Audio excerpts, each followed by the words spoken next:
Alright, hello and welcome back to Brigador. Last time we finished the Snell campaign, I presume, and we are potentially going to... Oh, I guess we can choose between Alto, Sing, and Snell. I don't know if we should do all three or not. I'm guessing later on we'll get even more options. Maybe it won't be a good idea to commit to doing them all. Anyway, second scout. Contract removal target structures, opposition like moderate loyalist. Intention, Alto, Sing, Snell. You three are the closest current SNC assets in the letter art, so this is open to any one of you. Now that you have necessary clearance, the SNC will begin sending you key infrastructure targets. In this case, a series of comm towers. Destroying them will weaken the local opposition's ability to raise a general alarm. Mind the explosive hazards. So yeah, I do get the feeling this is our first real mission. You can do Alto. It says mediocre against structures. I really don't want to do the can event unless I have to. I think we'll try out the Kilgore first, I'll switch to the Zurlig after. Yeah, it says good against structures. I don't know if that's me reading too much into things, but... Here's the same freelance mode tip we've read about before. Oh, now you need to hear about spotters, like this thing. Right, I forgot how this thing works. You just press space and then you get a charge.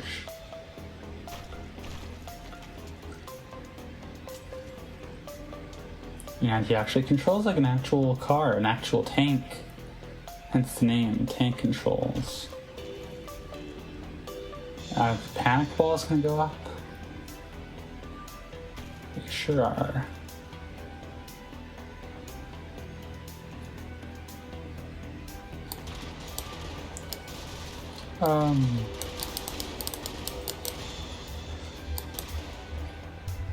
Okay, this is going very badly already. Why am I stuck? I think I bungled it. I think. Oh, yeah.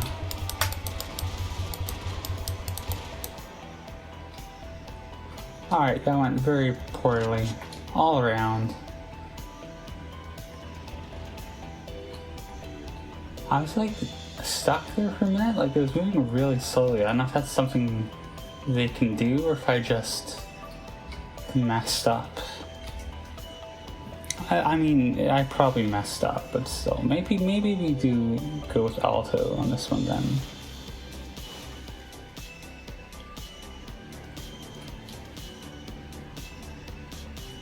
I mean, how good is Sing with terrain? I guess we'll find out firsthand here.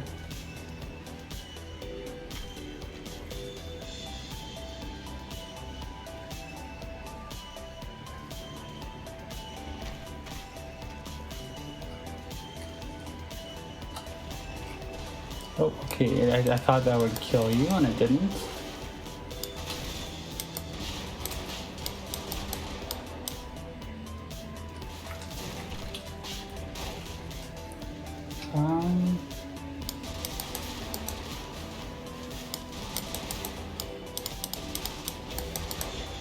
I am a bit worried about our ammo situation here. I'm also just not really doing anything to not get hit here. Not that, again, my movement, I think they have an option, there's like a special ability something you can do to slow down your movement, because I see an orb around me. Oh, this is really not good. And it is not, I am struggling to move.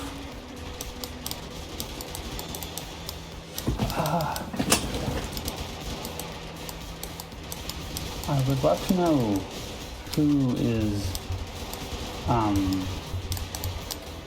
slowing me down, but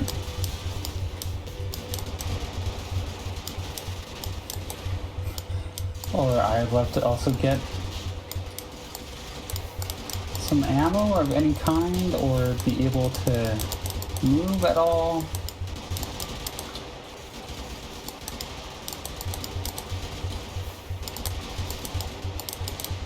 Yeah, because everyone's shields are up. I think we're gonna lose this. Yeah, it really does seem that way.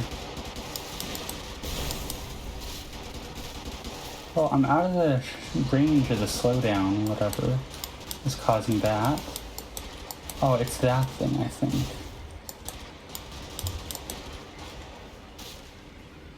Alright, well, it seems to be an effect rather than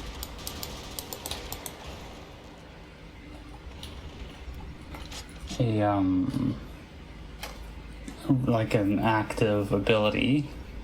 It's still going on, but otherwise... Okay, I think that went very badly in general, but,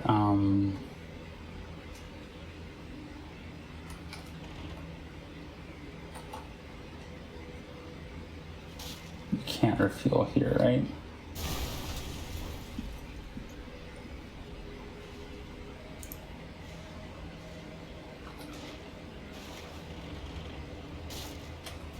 Wait, am I stupid? Where's the comms towers? Here.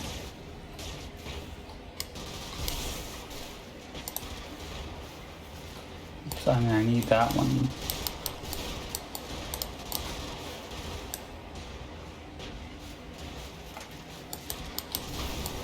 Okay, didn't mean to do that, but it happens. I think we'll try Alto. I think I'm not going to do well here. Why am I keep getting slowed down so much? Also, where...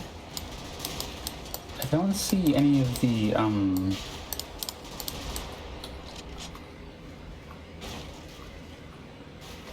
towers. Did I destroy them already? Like...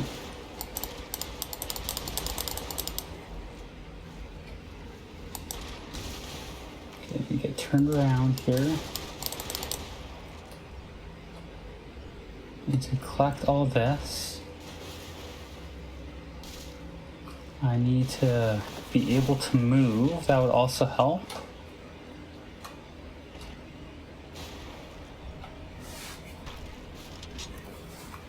Like, there's nothing showing up on the HUD, but the checkpoint thing isn't going off.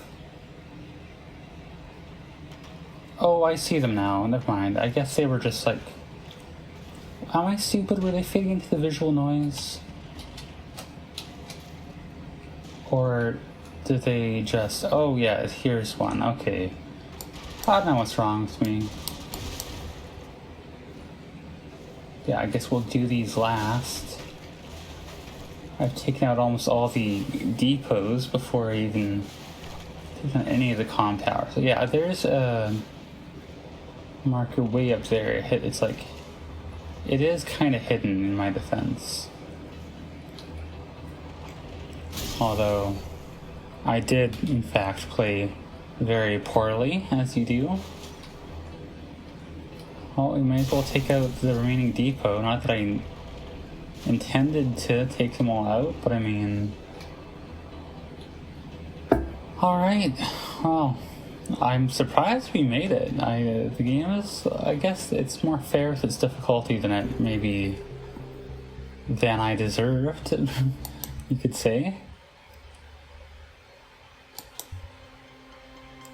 But, alright, well, let's do some more of these, I guess. As you do.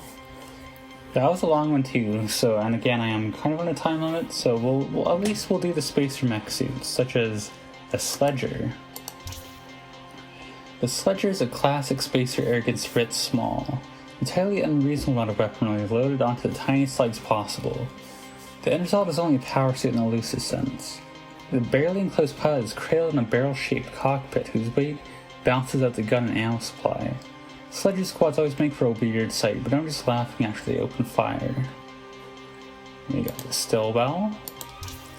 Spacers leave me with more questions than answers. I know that sounds stupid, but I don't think just talking about the lack of intel to go by. Take the Stillwell, for example. It's roughly Mog-sized, a little top-heavy.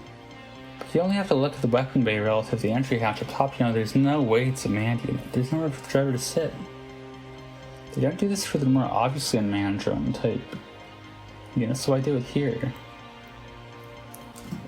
Is the Stillwell's design more common than not, and they're faking greater numbers of manned to unmanned vehicles in the field? Are spacer vehicles covered in Potemkin hatches? Are the rumors about spacer birth rates true? Or true that even with their cruel nature, they still have trouble recruiting new soldiers from their listless population? It's a fun bit of world building there. I don't know how useful that is for us learning about them, but like our characters in the universe, but you know what I mean. The Juke.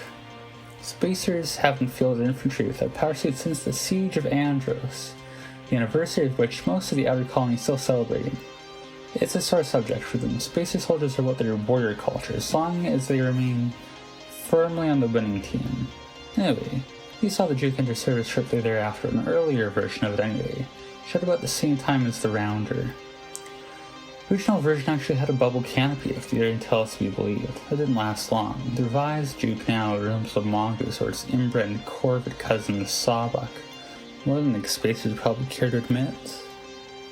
Then we've got, we'll start with their tanks. Here we've got tanks and aircrafts. We've got Brunhilde, that is a design. At some point, even a Fafnir wasn't enough.